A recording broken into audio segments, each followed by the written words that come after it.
يشعرون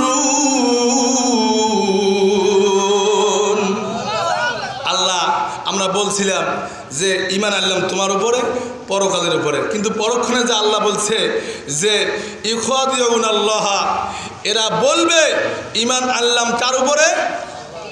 আল্লাহর উপরে। ঈমান আনলাম কার উপরে? পরকালের উপরে। কিন্তু দুনিয়াতে আসার পরে দুনিয়ার মহব্বত যখন পড়ে যাবে, যখন টাকার মহব্বত বেশি হয়ে যাবে, স্ত্রীর মহব্বত বেশি হয়ে যাবে, মেয়ের মহব্বত বেশি হয়ে যাবে, অন্য অন্য প্রেম প্রীতির মহব্বত বেশি হয়ে যাবে, যখন অট্টালিকা করার জন্য মহব্বত বেশি হয়ে যাবে, এই মানুষগুলো তখন আল্লাহকে যে বলছিল আল্লাহ ঈমান আনলাম তোমার উপরে এবং পরকালের উপরে, সম্পূর্ণ ভুলে যে মানুষ যখন শয়তানের রাস্তায় চলবে, আল্লাহ বলছেন ইখাদিউন আল্লাহ। এরা বলো ধোঁকাবাজ। কি বাজ? ধোঁকাবাজ। আমরা কি ধোঁকাবাজের মধ্যে আছি? নাই, অবশ্যই আছি। এখনো যদি বলা হয় যে মুসলমান মার খাচ্ছে, কে কে যুদ্ধ করার জন্য যাবেন? খোদার কসম করে বলি মুসলমান 10 জন যদি বলে হুজুর যাবো ইনশাআল্লাহ, কিন্তু দেখা যাবে বাড়ি যাওয়ার পরে 7 জন এমনি হারে যাবে। জোরে বলেন ঠিক না বেঠিক? এমন একটা সময় এসেছিল জাহান শাসন করেছিল, আমার ভাইয়েরা জাহান শাসন করেছিল। আমাদের শেখ মুজিবুর রহমান বলেছিলেন 7ই মার্চ যখন ভাষণ দিয়েছিলেন তখন বলছিলেন ওই সময়ের মধ্যে রক্ত যখন দিয়েছি আরো দেব, বাংলাদেশকে স্বাধীন করে ছাড়বো ইনশাআল্লাহ। তার মানে উনি এমন কথা বললেন যে আল্লাহর পক্ষে কথা বলতেছে, এতে কোনো সন্দেহ নাই। জোরে বলেন সুবহানাল্লাহ। উনি কথা বলে গেলেন, বলে যাওয়ার পরে দেখা যায় এরপরে যারা আমরা আছি দেশ শাসনের ন্যায় দায়িত্বে, এনারা দেখা যায় যে আমাদের কিছু কিছু ক্ষমতাবান লোক বলে ইন্ডিয়ায় কি হয় হোক, এটা আমার দেখার বিষয় নেই। এই মিয়া, তোমার দেখার বিষয় নেই কেন? মুসলমান, আল্লাহ রাসূল বলেছেন আল মুসলিম আকুল মুসলিম, মুসলমান মুসলমানের ভাই। কে বলছে? আল্লাহ রাসূল। কে বলছে? হ্যাঁ, আল্লাহ রাসূল বলছে, আল্লাহ বলে নাই। আল্লাহ বলে নাই ইন্নামাল মুমিনুনা ইখওয়াতুন। আল্লাহ বলে নাই। আল্লাহ বলছেন যদি কোনো মুসলমানের গায়ে একটা ফোঁড়া ওঠে, সমগ্র পৃথিবীর মুসলমান মনে করতে হবে এটা আমার গায়ে উঠেছে, তাহলে মুসলমান মুসলমানের ভাই হইতে পারবে। কিন্তু অন্য মুসলমান জান দেয়, অন্য মুসলমান তামসা দেখে। জোরে বলেন ঠিক না বেঠিক? আল্লাহ রাসূল বলেছেন যদি কোনো মুসলমানের গায়ের উপরে বেধর্মীর একটা আঘাত হানে, যতক্ষণ পর্যন্ত বাকি মুসলমানেরা তৈরি হবে না ওই ইহুদিকে ধরার জন্য, ইহুদির পাল্টা হামলা করার জন্য, ততক্ষণ পর্যন্ত একটা মুসলমান পূর্ণাঙ্গ মুসলমান হতে পারে না। আমরা সুন্দর ওয়াজ শুনি, বাড়ি যায় ল্যাবগাত দিয়ে ঘুমাই, ওয়াজে মৌলবী সাহেব কি বললো এটা দেখার সময় নাই। রাত পোয়ার পরে মৌলবীর দুর্নামের শেষ নাই। কথা ঠিক না বেঠিক? মৌলবী কি খাইছে, মৌলবী কয় টাকা নিছে, মৌলবী কোন দিক দিয়ে আসছে, কিসে আসছে, এলে দুর্নাম নিয়ে একেবারে মৌলবী শেষ। কিন্তু ওই বাড়িতে যাওয়ার পরে মৌলবী সাহেব যে আয়াত বলছেন, যে কুরআনুল কারীম থেকে কথা বলছেন, যে সংবিধান অনুযায়ী আপনাদেরকে কিছু দিক দিয়েছেন যে এই দিকে চলো, এই দিকের কোনো চিন্তা ভাবনা নাই, কিন্তু ওই দিকে চিন্তা ভাবনা আছে। মৌলবী সাহেব এত টাকা নিয়ে করে দেখে, ঠিক আছে? কিন্তু বিষয়টা হলো যারা আবার সীমারেখার বাইরে টাকা ঢুকে নেয় মৌলবীরা, এরা অন্যায় করতেছে। কিন্তু যারা সীমার মধ্যে আছে, এখন দেখা গেল যে আপনাকে এক কুকুরে কামড়াইছে, আপনি সকল কুকুরকেও অভিশাপ দিচ্ছেন, এটা কিন্তু আপনার ঠিক হবে না। ঠিক হবে কি? ঠিক হবে না। মলম যে জায়গায় কাটা গেছে ওই জায়গায় মলম লাগাইতে হবে। কোন জায়গায়? হ্যাঁ, যে জায়গায় কাটা গেছে ডাক্তার সাহেব আপনাকে বলছেন যে মলমটা তুমি দেখা যায় যে ভালো করে কি করবে, মালিশ করবে, কিন্তু জায়গার নাম কি ডাক্তার সাহেব বলে নাই। এত বড় একটা মলম নিছে, এই মলমটা এখান থেকে শুরু করিয়া দেখা যায় যে ওই ঘা পর্যন্ত পৌঁছার আগে মলম শেষ হয়ে গেছে। আচ্ছা বলেন তো ওষুধ ভালো হবে? ঘা ভালো হবে? কিন্তু মৌলবী সাহেব বলে দিয়ে যায় যে আপনারা 5 ওয়াক্ত নামাজ পড়েন, পবিত্র কুরআনুল কারীম তেলাওয়াত করেন, এবং পবিত্র কোরআনুল কারিমে আল্লাহ সংবিধান অনুযায়ী পাঠাইছেন। এখানে যে যে কাজগুলো আছে আমরা সে কাজ করব, যে কাজ বাতিল বিষয় হিসেবে আল্লাহ গণ্য করছেন এগুলো বাতিল মনে করব। আমার ভাইয়েরা, এই ওয়াজ যদি এখানে করা হয় গেট পার হওয়ার আগেই ওয়াজ শেষ হয়ে যাবে। কি বলেন আপনারা? হ্যাঁ, আমি যে আয়াত বলছি ওই আয়াতে কিন্তু এখনো ওয়াজ শুরু হয় নাই। কি হয় নাই? ওয়াজ শুরু হয় নাই। এই পবিত্র কোরআনুল কারীমটা কারা পড়বে? এই পবিত্র কোরআনুল কারীমটা মানলে এই মানুষগুলোকে আল্লাহ কতটুকু দাম দিবে? কি কতটুকু দাম দেবে? যদি কোনো ব্যক্তি এই কোরআনুল কারীমটা জীবনে আঁকড়িয়ে ধরতে পারে, আল্লাহ রাব্বুল আলামিন এই মানুষটাকে কতটুকু দাম দিবে এই কথা বলার জন্য আপনাদের মাঝে এসেছি। আপনারা মন খুলে দোয়া করবেন যেন এই কথাটা বলিয়ে আমার কথা শেষ হয়ে যায়। জোরে বলেন আল্লাহুম্মা আমিন। বলতেছিলাম কোন ব্যক্তি এই কোরআন শরীফগুলো মানে? যাদের ভিতরে ঈমান আছে। এই ঈমানদার ব্যক্তি যখন পবিত্র কোরআনুল কারীমের তেলাওয়াত শুনবে, পবিত্র কোরআনুল কারীম যখন তাদের সামনে বলা হবে, ওরা ঠিক থাকতে পারবে না। যেরকম আপনারা লক্ষ্য করে দেখবেন, যদি কোনো ব্যক্তি আপনার এইখানে তো পাতা খেলা হয়, দেখছেন কোনোদিন? হ্যাঁ, পাতা খেলা দেখছেন? হ্যাঁ, কথা বলেন না, দেখছেন পাতা খেলা? দেখবেন যে ওই পাতা খেলার মধ্যে কয়েকজন প্লেয়ার এসে ছাড়িয়ে দেওয়া আছে। এখন কোনায় কোনায় দেখা যায়, আমি একদিন দেখছি এই যে এদিকে বাড়ির দিকে দেখছিলাম যে মৌলভী সাহেবেরা কোনায় কোনায় আছে। কি যেন দেখা যায় যে বলতেছে ওই পাতা দিতে দিতে দিতে দিতে মৌলভীর কাছাকাছি যায় উপস্থিত হয়। দেখেন না কোনোদিন? হ্যাঁ, যদি পাতা না যাইতে চায় পাতা মারা যাবে। কি হবে? এই বড় মন্ত্রগুলো মৌলভী সাহেব কি করতেছে? পড়তেছে। এর চেয়ে কোটি কোটি কোটি বেশি মায়া করে দয়া করে আল্লাহ আমাদের মাঝে এই পবিত্র কোরআনুল কারীমটা পাঠাইছেন। এই পবিত্র কোরআনুল কারীম যেখানে আলোচনা হবে ওইখানে যদি আমরা উপস্থিত হইতে না পারি, যদি অবহেলায় না যাই, মনে করতে হবে আমাদের ঈমান এখনো ঠিক হয় নাই। বাম পাশে একটা উলামায়ে কেরাম বলেন যে আমাদের বাম দুধের নিচে একটা গোস্তর টুকরি আছে। কি আছে? এটাকে কলব বলা হয়। এই কলব যাদের নষ্ট হয়ে যাবে, এরা দেখা যায় যে কোরআন হাদিসের আলোচনা ভালো লাগবে না, কোরআনকে ভালো লাগবে না, নামাজ ভালো লাগবে না, রাসূল ভালো লাগবে না, কোনো হজ জাকাত কিচ্ছু ভালো লাগবে না, ইসলামও ভালোই লাগবে না। আর যদি এটা পবিত্র থাকে, কোরআনুল কারীম শোনার পরে রাশিদও দেখা যায় গদ দিতে দিতে আসতেছে, কিন্তু যার ভিতরে ঈমান নামের দৌলতটা থাকবে, এই ব্যক্তি পবিত্র কোরআনুল কারীমের তেলাওয়াত শোনার সঙ্গে সঙ্গে সে যেখানেই থাকুক না কেন আল্লাহর বান্দা থাকতে পারবে না। যদি আপনার এই কোরআনুল কারীম শোনার পরে এই বাম বাজারের মধ্যে একটু আঘাত দেয় বা ধাক্কা মারে, আর যদি মনের মধ্যে মহব্বত হয়ে যায়, মনে রাখবেন আপনার ভিতরে ঈমান আছে।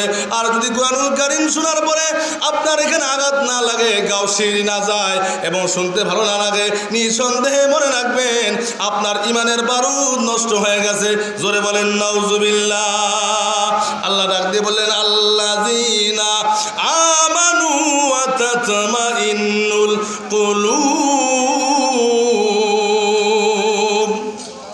যাদের কলব ভালো আছে, আলা বিযিকিরিল্লাহি তাতমাইন্নুল কুলুব, যাদের কলবগুলো ভালো নাই, আল্লাহ বললেন আমার জিকির দিয়ে, আমার ভালোবাসা দিয়ে, আমার কোরআন দিয়ে, আমার নামাজ দিয়ে, আমার হালাল খাবার দিয়ে, আমার যাবতীয় কোরআন হাদিসের দৃষ্টিতে যে জিনিসগুলো তোমাদের উপরে আদেশ চলবে বলা হয়েছে, এগুলো তোমরা মনোযোগ দিয়ে মানিয়া এবং আমি আল্লাহর সঙ্গে তোমার মহব্বত পয়দা করো, তখন তোমার কলবটা নিঃসন্দেহে দেখা যাবে পরিষ্কার হয়ে যাবে। জোরে বলেন সুবহানাল্লাহ।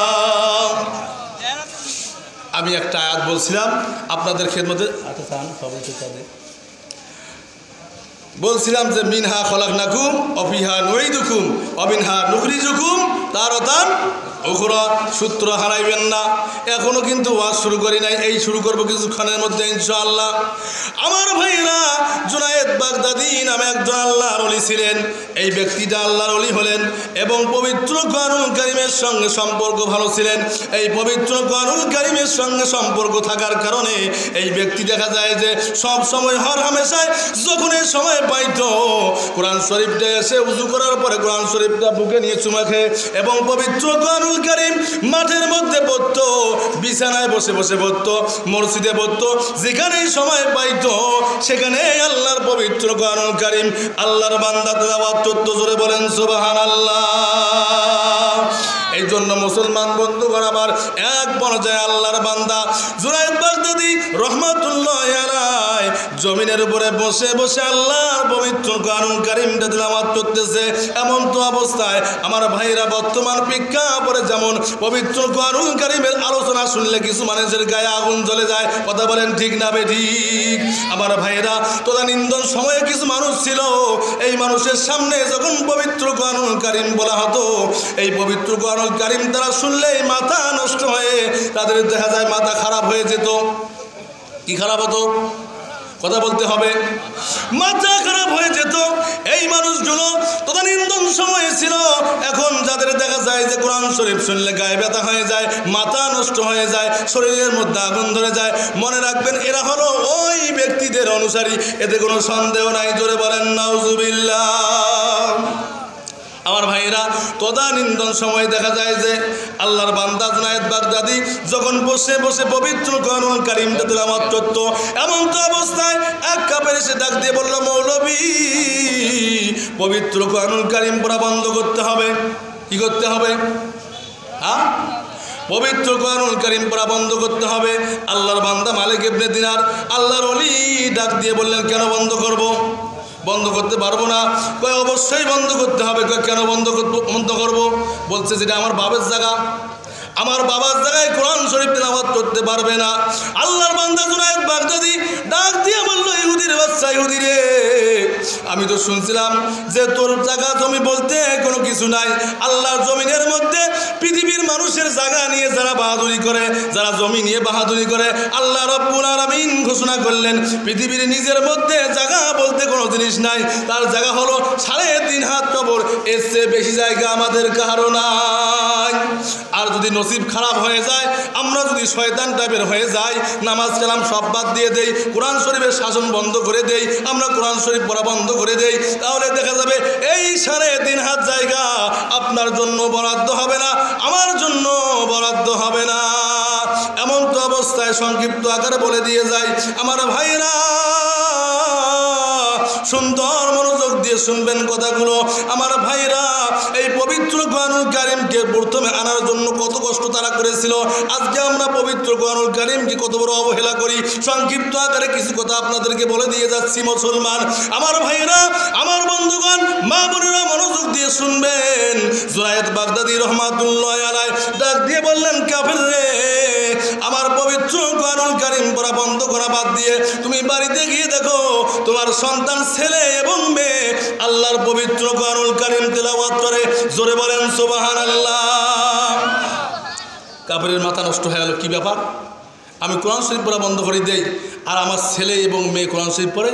মাথা খারাপ হয়ে কাফের সাহেব বাড়ি যেয়ে দেখে ওই গুনগুন আওয়াজ শোনা যায়, জানলার বদল দিয়া গুনগুন আওয়াজ শোনা যায়। আস্তে করে জানলায় আঘাত করলেন, প্রথমে কোনো উত্তর নাই। দ্বিতীয়বার আঘাত করলেন, কোনো উত্তর নাই। তৃতীয়বার আঘাত করার পর যখন উত্তর পেলেন না, তখন দরজায় আঘাত করলেন জোরে, দরজা ভেঙে গেল।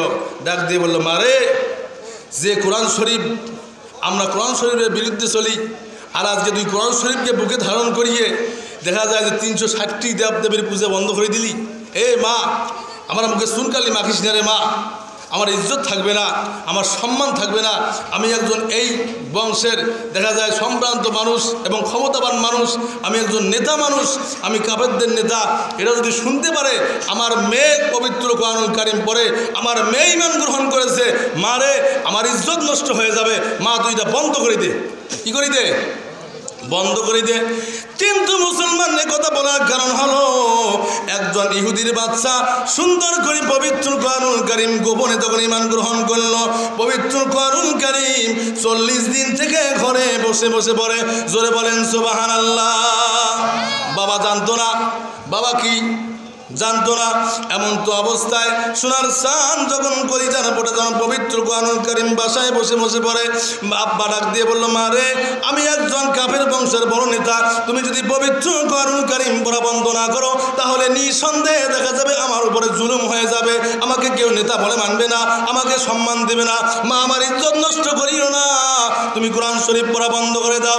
সোনার চাঁদ মেয়ে ডাক দিয়ে বলল, আব্বা জান, আপনি যদি সম্মান পেতে চান, আপনি যদি ইজ্জত পেতে চান, আপনি যদি সম্মান নিয়ে দুনিয়ায় চলতে চান, এই পবিত্র কোরআনুল কারীমটা বুকে নিয়ে নেন। ধরে বলেন সুবহানাল্লাহ। আমার ভাইয়েরা ডাক দিয়ে বলতেছে, মা, এই পবিত্র কোরআনুল কারীম যদি আমি বুকে নেই আমার ইজ্জত থাকবে না। মেয়ে ডাক দিয়ে বলল, বাবা, ইজ্জতের মালিক তো কোনো মানুষ নয়, ইজ্জতের মালিক কে বলেন?